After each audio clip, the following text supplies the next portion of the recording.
I can go first. My name is Kayla Williams, and I am currently working at Eli Lilly as a business technologist associate. And my early career, graduated back in 2019 from Michigan, and I am deaf. I'm proud. Hi, my name is Jabsara Masai. I'm a senior. I'm currently a senior in high school. And I'm a hard of hearing student. I've been hard of hearing since I was 5. Um, yeah, um, hopefully I can learn more about myself and learn about others related to my disability. I'm interested in computer science. It's like a mix of coding and like creating stuff. So it's not 100% computer science, but a mix of STEM, IT, and computer science. Yeah.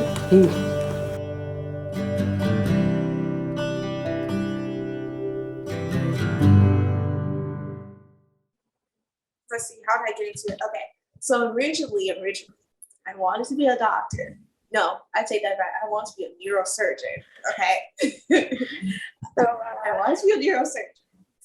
But let's be honest, 16 years of school and college debt, I couldn't get past that. So I changed my mind. And I looked up as many careers as I could that's close to medical field. And I remember thinking, hey, maybe I could do something with cochlear implants, do some coding there, and then kind of just fell into a rabbit hole, found out about coding, all these things, right? So that's how I got into it. But what kept me in it is just because there's so much you can do with technology. You can always learn something. And honestly, it pays good. I can never get bored, is what I'm saying. I can always do something different, right? I can never get bored.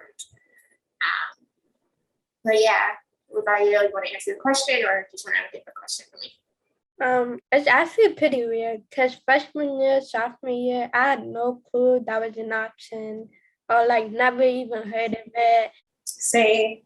And I took the class knowing that it's probably gonna be hard for me, like with being clueless of what's gonna be happening there.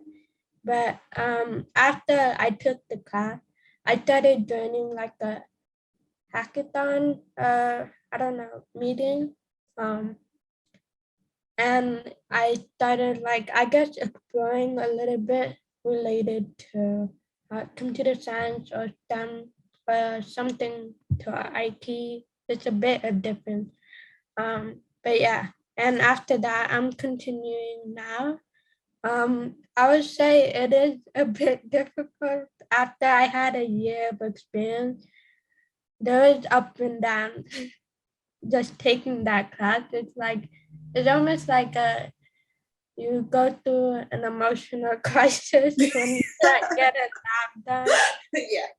Yeah. So I had to depend on my teacher just to get an A from that class. But yeah. No, I'm glad you had that experience. I didn't even code at all in high school. I remember taking my first coding class in college. It was probably not a great idea, but I think it's cool you have that experience now, and at least you can kind of see what you like and don't like. The emotional journey, you're not alone. I mean, you're going through those. Am I doing it right? Do I know what I'm doing? Oh wait, I got it. Never mind. We all go through those. You're not alone. But I will admit, once you get more into coding, Google will be your best friend. You will learn how to look up everything. Google will be your friend. Or even like hack through something, like you can like understand the code of basically anything if you learn different languages. Yeah. No, I understand, right? It's a practice thing. Yeah. Sure. It's definitely takes practice. Some people are just gifted at it. I I'm not one of know those gifted people.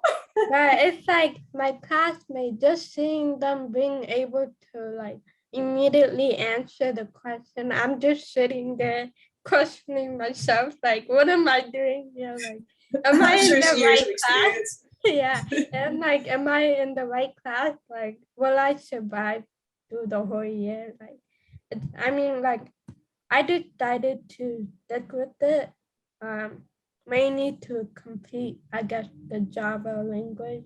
And like, Oh, even cool. it's hard, that's what my school teach. Even though it's hard, that's part of the process. Like, nothing comes easy on life. So, yeah. Not at all. That's a good way of looking at it.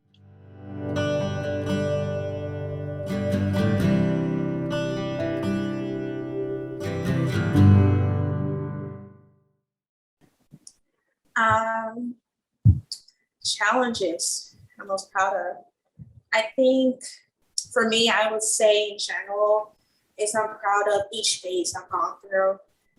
Um, it's because I remember my parents telling me that I was in second grade. So the real reason why I was pulled out of this school where I was in a program for cochlear implants students is because when I was in second grade, I had a teacher who told me that this was the farthest I can go.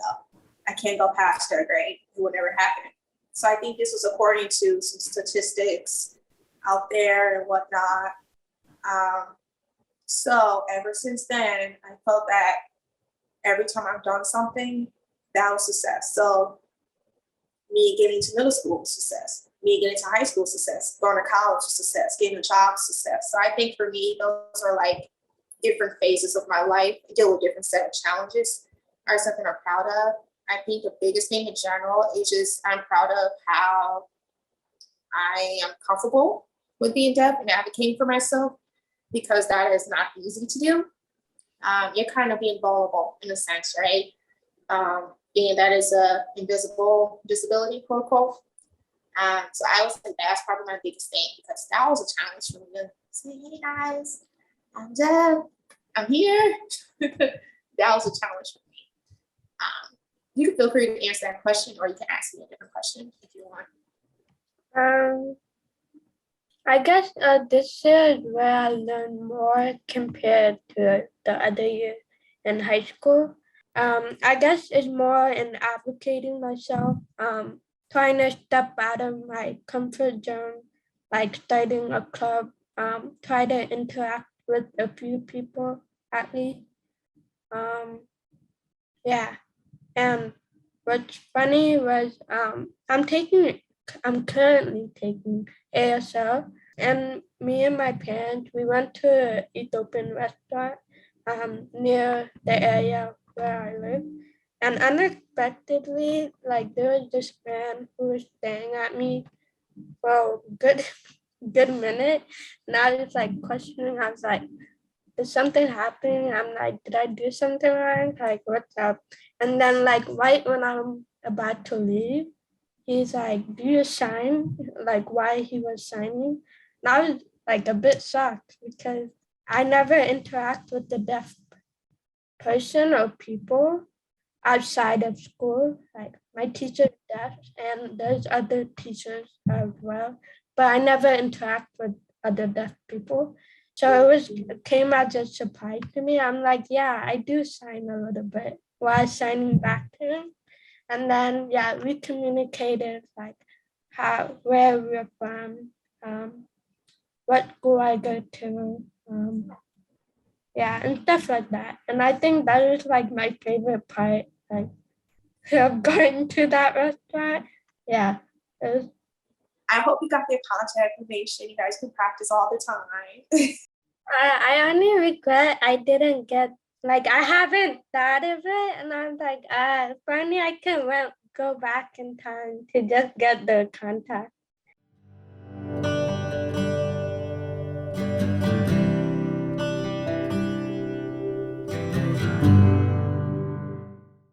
Okay. One question is, I guess two questions. One, what do you explain your experience from senior year of high school until college? And also, what's your advice when you transition from senior year until college? Yeah, that was a good question. Let me see. I was fortunate in a case where there was a summer program where I can go to college and literally have that transition period between high school and freshman year. So during that summertime, I learned how to adapt to campus. I learned how to adapt, living on my own and being deaf, right? Having an alarm clock, how to wake up. So I was fortunate in my case. So my advice would be maybe to look and see if there's a program, even just to kind of a transition period and just kind of get your feet wet, opposed to coming in September, everyone is there and you're just kind of figuring everything out at the same time. So I will say advice, find an advocate that can be there for you before you even start college. I would say just enjoy your summer before your freshman year in general.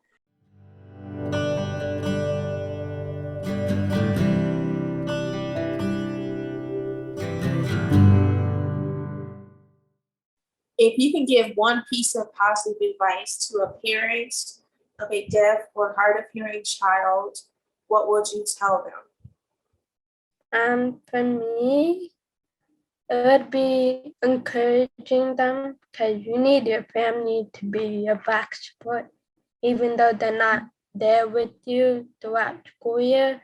There is always someone in your family you can talk to or like have support from. So I guess it's continue to encourage your child like through academic to explore more, to learn how to accept yourself and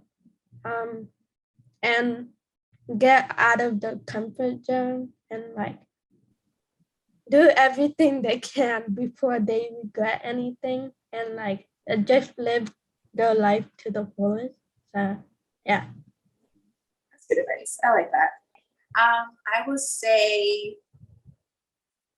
the best advice would be to